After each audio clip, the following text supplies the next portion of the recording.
Polestar എന്ന car company അവരുടെ പുതിയൊരു സ്മാർട്ട് ഫോൺ ഇപ്പോൾ ലോഞ്ച് ചെയ്തിട്ടുണ്ട്. Polestar phone. ഇത് ഫ്ലാഗ്ഷിപ്പ് ലെവലിൽ വരുന്ന സ്മാർട്ട് ഫോണാണ്. ഈ ഒരു വീഡിയോയിൽ നമ്മൾ നോക്കാൻ പോകുന്നത് പോൾസ്റ്റാർ ഫോൺ എന്നുള്ള സ്മാർട്ട് ഫോണിനെ പറ്റിയിട്ടാണ്. ആദ്യം നമ്മൾ ഫീച്ചേഴ്സും കാര്യങ്ങളൊക്കെ നോക്കുകയാണെന്നുണ്ടെങ്കിൽ ഡിസ്പ്ലേയുടെ കാര്യത്തിൽ പോൾസ്റ്റാർ ഫോണിൽ 6.795 ഇഞ്ചിൻ്റെ 2K+ ഡിസ്പ്ലേ ആണ് വരുന്നത്. അമോലെഡ് ഡിസ്പ്ലേയും കാര്യങ്ങളൊക്കെ കൊടുത്തിട്ടുണ്ട്. പിന്നെ LTPO എന്നുള്ള ഫീച്ചർ വരുന്നുണ്ട്. അതായത് റിഫ്രഷ് റേറ്റ് 1 ഹെർട്സിൻ്റെയും 120 ഹെർട്സിൻ്റെയും ഇടയിലായിട്ട് അഡ്ജസ്റ്റ് ചെയ്യാൻ കഴിയുന്നതായിരിക്കും. ഇതിൽ മാക്സിമം 120 ഹെർട്സിൻ്റെ റിഫ്രഷ് റേറ്റാണ് സപ്പോർട്ട് ചെയ്യുന്നത്. പഞ്ചോൾ ഡിസൈനൊക്കെ ഇതിൽ കൊടുത്തിട്ടുണ്ട്. പഞ്ചോൾ വരുന്ന ടോപ്പ് സെൻറ്റർ ഭാഗത്തായിട്ടാണ്. 10-bit ഡിസ്പ്ലേ പോലുള്ള ഫീച്ചേഴ്സും കാര്യങ്ങളൊക്കെ ഇതിൽ വരുന്നുണ്ട്. 21:9 എന്നുള്ള ആസ്പെക്ട് റേഷ്യോയിലാണ് ഈ ഒരു സ്മാർട്ട് ഫോൺ വരുന്നത്. പീക്ക് ബ്രൈറ്റ്നസ് വരുന്നത് 1250 നിറ്റ്സ് ആണ്. പിന്നെ 2160 ഹെർട്സിൻ്റെ PWM ഡിമ്മിങ് എന്നുള്ള ഫീച്ചറും കാര്യങ്ങളൊക്കെ ഇതിൽ വരുന്നുണ്ട്. അത്യാവശ്യം നല്ല ഡിസ്പ്ലേ ഫീച്ചേഴ്സും കാര്യങ്ങളൊക്കെ ഇതിൽ വരുന്നുണ്ട് എന്ന് പറയാവുന്നതാണ്. In display finger print sensor ഈ ഫോണിൽ കൊടുത്തിട്ടുണ്ട്. പിന്നെ എയറോസ്പേസ് ഗ്രേഡിൽ വരുന്ന അലൂമിനിയം മിഡിൽ ഫ്രെയിമും കാര്യങ്ങളൊക്കെ ഇതിൽ വരുന്നുണ്ട്. പ്രോസസ്സറിൻ്റെ കാര്യത്തിലോട്ട് വരികയാണെന്നുണ്ടെങ്കിൽ സ്നാപ്ഡ്രാഗൺ 8 Gen 3 എന്ന പ്രോസസ്സർ ഇതിൽ കൊടുത്തിട്ടുണ്ട്. ഇത് സ്നാപ്ഡ്രാഗണിൻ്റെ ഏറ്റവും ലേറ്റസ്റ്റ് ആയിട്ടുള്ള ഫ്ലാഗ്ഷിപ്പ് പ്രോസസ്സറാണ്. ഫ്ലാഗ്ഷിപ്പ് ലെവലിൽ വരുന്ന മികച്ച പെർഫോമൻസും കാര്യങ്ങളൊക്കെ ഇതിൽ ലഭിക്കുന്നതായിരിക്കും.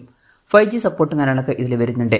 പിന്നെ ഈ ഒരു ഫോണിൽ 16 GB റാമും 1 TB ഇന്റേണലും വരുന്നുണ്ട്.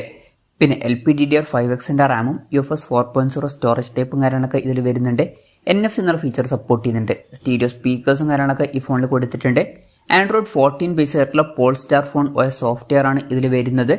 ഈ ഒരു ഫോണിൽ കുറേ ഫീച്ചേഴ്സും കാര്യങ്ങളൊക്കെ വരുന്നുണ്ട്. അതുപോലെ തന്നെ അവരുടെ കാറുമായിട്ട് നല്ലൊരു ഇൻ്റഗ്രേഷനും കാര്യങ്ങളൊക്കെ വരുന്നതായിരിക്കും.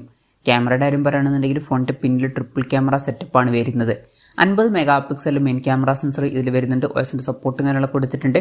13 MP അൾട്രാ വൈഡ് ആംഗിൾ ലെൻസും 10 MP ടെലിഫോട്ടോ ലെൻസും ഇതിൽ വരുന്നുണ്ട്. പിന്നെ ഫ്രണ്ടിൽ 32 MP സെൽഫി ക്യാമറയാണ് കൊടുത്തിരിക്കുന്നത്. ഓൺ പേപ്പർ അത്യാവശ്യം തിരക്കുകളില്ലാത്ത നല്ലൊരു ക്യാമറ സ്പെസിഫിക്കേഷനും കാര്യങ്ങളൊക്കെ വരുന്നുണ്ട് എന്ന് പറയാവുന്നതാണ്. ബാറ്ററിയുടെ കാര്യത്തിൽ 5050 mAhൻ്റെ ബാറ്ററിയാണ് വരുന്നത്. 80 വാട്ടിൻ്റെ ഫാസ്റ്റ് ചാർജ് സപ്പോർട്ട് വരുന്നുണ്ട്. അതുമാത്രമല്ല 50 വാട്ടിൻ്റെ വയർലെസ് ചാർജിങ് സപ്പോർട്ടും ഇതിൽ വരുന്നുണ്ട്. Type-C ചാർജിംഗ് പോർട്ടും ഇതിൽ കൊടുത്തിട്ടുണ്ട്. നല്ലൊരു ബാറ്ററി സെറ്റപ്പും കാര്യങ്ങളൊക്കെ ഇതിൽ വരുന്നുണ്ട് എന്ന് തന്നെ പറയാവുന്നതാണ്. ഇതൊക്കെയാണ് ഫീച്ചേഴ്സിനെ പറ്റി പറയാനുള്ള കാര്യങ്ങൾ. പിന്നെ ഈ ഒരു സ്മാർട്ട് ഫോൺ ഇപ്പം ഇന്ത്യൻ മാർക്കറ്റിൽ ലോഞ്ച് ചെയ്തിട്ടില്ല. ഇപ്പോൾ ചൈനീസ് മാർക്കറ്റിലാണ് ഈ ഫോൺ ലോഞ്ച് ചെയ്തിരിക്കുന്നത്.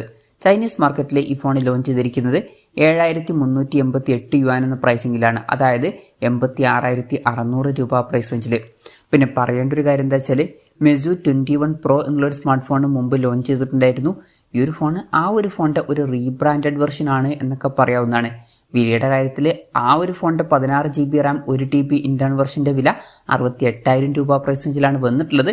പക്ഷേ ഈ ഫോണിൻ്റെ വില 86,600 രൂപ പ്രൈസ് റേഞ്ചിൽ വരുന്നുണ്ട്. പിന്നെ കാറുമായിട്ടുള്ള ബെറ്റർ ആയിട്ടുള്ള ഇൻ്റഗ്രേഷനും കാര്യങ്ങളൊക്കെ വരുന്നതായിരിക്കും. പിന്നെ വേറൊരു സോഫ്റ്റ്വെയർ ഒക്കെയാണ് വരുന്നത്.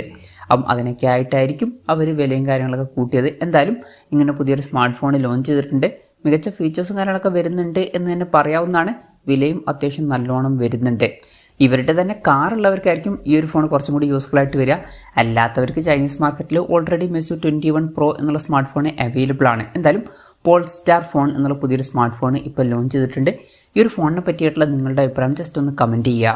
ഇനി ഇന്ത്യൻ മാർക്കറ്റിൽ ഈ ഫോൺ ലോഞ്ച് ചെയ്യുമെന്ന് വെച്ചാൽ മിക്കവാറും ഈ ഫോൺ ലോഞ്ച് ചെയ്യാൻ ചാൻസ് ഇല്ല. കാരണം അവരുടെ കാറൊന്നും ഇന്ത്യൻ മാർക്കറ്റിൽ അവൈലബിൾ അല്ല. അതുകൊണ്ട് തന്നെ ഫോണും ലോഞ്ച് ചെയ്യാനുള്ള ഒരു ചാൻസും ഇല്ല.